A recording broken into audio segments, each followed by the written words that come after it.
Welcome to 99 TV. నేను జ్యోతి. Updates చూద్దాం. హైదరాబాద్లోని రామ్ నగర్లో మణెమ్మ బస్తీలో హైడ్రా బుల్డోజర్లు అడుగుపెట్టాయి. నాలాను ఆక్రమించి నిర్మించిన కట్టడాలను అధికారులు కూల్చివేస్తున్నారు. 2 రోజుల క్రితం ఈ ప్రాంతాన్ని హైడ్రా కమిషనర్ రంగనాథ్ పరిశీలించారు. ఆక్రమణలపై నివేదిక సమర్పించాలని జీహెచ్ఎంసీ రెవెన్యూ అధికారులను ఆదేశించారు. అక్రమ కట్టడాలను తేలడంతో ఈవేళ ఉదయం కూల్చివేతలు మొదలయ్యాయి. ఇప్పటికే హైడ్రా 18 ప్రాంతాల్లోని చిన్న పెద్దవి కలిపి మొత్తంగా 200కి పైగా అక్రమ నిర్మాణాలు కూల్చివేశారు. దాదాపు 50 ఎకరాల వరకు ప్రభుత్వ చెరువుల భూములను పరిరక్షించినట్టు హైడ్రా ప్రభుత్వానికి నివేదిక ఇచ్చింది. ఆయా ప్రాంతాల్లో జీహెచ్ఎంసీ, హెచ్ఎండిఏ, రెవెన్యూ అధికారుల పాత్రపై సైతం హైడ్రా ఫోకస్ పెట్టింది.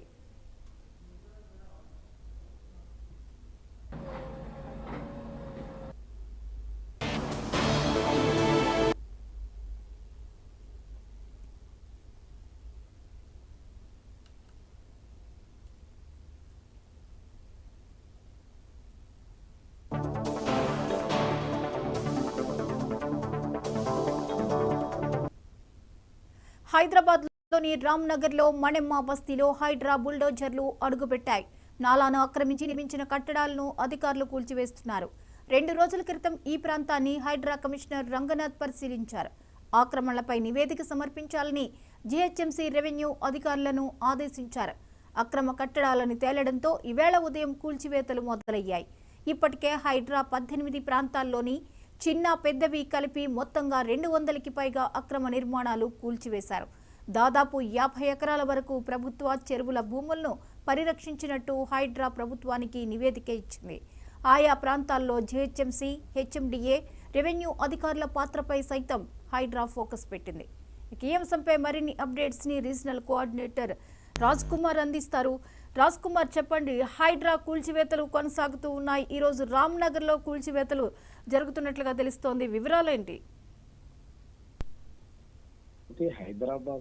హైడ్రా సంబంధించినటువంటి కూల్చివేతలు గత కొద్ది రోజుల నుంచి ప్రారంభం అవడంతో కూడా అంటే ఎక్కడ అక్రమం అంటే నాలాలు ఆక్రమించినా గానీ, అదేవిధంగా ఎఫ్టీఎల్ పరిధిలో ఉన్నా గానీ వాటిని తక్షణమే కూల్చివేయడం జరుగుతూ ఉంది. మొదటగా అంటే ఏదైతే హైడ్రా ఏర్పాటు నుంచి ఇప్పటి వరకు దాదాపు 200కి పైగా అక్రమ కట్టడాలను కూల్చినటువంటి హైడ్రా ప్రస్తుతం దాదాపు అంటే అన్ని ప్రాంతాలలో కలిపి 50 ఎకరాలకు పైగా కూడా ప్రభుత్వ భూములు కూడా పరిరక్షించినట్టు కూడా తెలుస్తా ఉంది. దీనికి సంబంధించి ఇప్పటికే అంటే అక్రమ నిర్మాణ ఏదైతే కట్టినటువంటి కట్టడాలన్నింటినీ కూల్చివేస్తామని, ఎంతటి వారినైనా వదిలిపెట్టమని ముఖ్యమంత్రి రేవంత్ రెడ్డి చెప్పిన నేపథ్యంలో ముఖ్యమంత్రి రేవంత్ రెడ్డి ఆదేశాల మేరకు మొత్తానికి ఒక అక్రమ కట్టడాలకు సంబంధించి మొత్తం కూల్చివేతలు ఈ రోజు కూడా ఏదైతే ఆ ప్రాంతాల్లో రామ్ నగర్ అక్రమ నిర్మాణాలు కావచ్చు, అదేవిధంగా ఉప్పల్లో ఉన్నటువంటి అనురాగ్ యూనివర్సిటీ, వెంకటాపూర్ చెరువు ఉన్నటువంటి అనురాగ్ యూనివర్సిటీ కావచ్చు, ఇంకా అన్నిటిపై కూడా నివేదిక రానుంది. కానీ అందరూ కూడా ఏదైతే నిన్న మాదాపూర్ లో దుర్గం చెరువు సంబంధించినటువంటి వాటన్నిటి కూడా నోటీసులు ఇవ్వడం జరిగింది. అందులో ఏదైతే ముఖ్యమంత్రి సొంత అన్నైనటువంటి తిరుపతి రెడ్డికి సంబంధించి దాన్ని కూడా నాది అక్రమమే అయితే ఎఫ్టీఎల్ పరిధిలో ఉంటే కూల్చివేయడం అని చెప్పడంతో కూడా ఒక్కసారిగా అక్కడ వారు స్థానికులు కూడా కోర్టుకు వెళ్ళడం జరిగింది. కోర్టు కూడా కొన్ని అంటే పర్మిషన్ ఉంది ఎలా ఇచ్చారని కొన్ని చెప్పడం జరిగింది. ఇలాంటి పరిస్థితులలో మాత్రం హైడ్రా ఎక్కడ మాత్రం తగ్గడం లేదు. దానికి ఏదైతే దానికి సంబంధించినటువంటి అది అక్రమం అని తేలితే మాత్రం కూల్చివేస్తున్నటువంటి పరిస్థితి. హైడ్రా ఈ రోజు కూడా కూల్చివేతలు ప్రారంభిస్తున్నారు. అంటే అక్రమ కట్టడం అని తేలగానే అదేవిధంగా నాలాలు కావచ్చు, అదేవిధంగా ఎఫ్టీఎల్ బఫర్ జోన్ కావచ్చు, ఫుల్ ట్యాంక్ లెవెల్ ఎఫ్టీఎల్ కావచ్చు, దీని పరిధికి సంబంధించినటువంటి మొదట నోటీస్ ఇస్తున్నారు. నోటీస్ ఇచ్చి వాళ్ళ రిప్లై నుంచి తీసుకోవాలనే లోపే అది అక్రమ కట్టడం అని తేలితే మాత్రం కూల్చివేస్తున్నారు అధికారులు. అక్కడ ఉన్నటువంటి స్థానికులు ఈ కూల్చివేతల మీద ఎలా రియాక్ట్ అవుతున్నారు?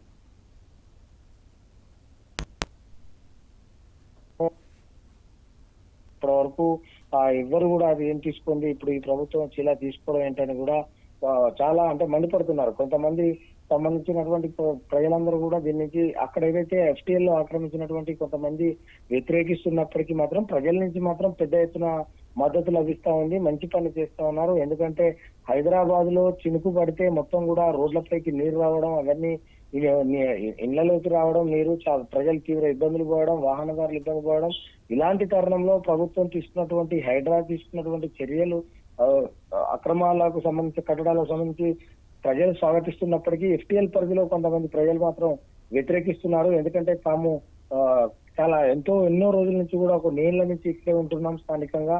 అప్పుడు ఇచ్చినటువంటి అధికారులు వారిని సస్పెండ్ చేయాలి. అధికారులకు ఎవరెవరు అసలు జిహెచ్ఎంసీ అధికారులు అప్పుడు ఎందుకు పర్మిషన్ ఇచ్చారు, ఇది అంటే ఎవరు ఎన్ఓసి ఇచ్చారు అనేది ఇవన్నీ దానిపై కూడా ఇచ్చిన తర్వాత మరి కూల్చివేయాలని కూడా వారు కొంత వ్యతిరేకిస్తున్నారు.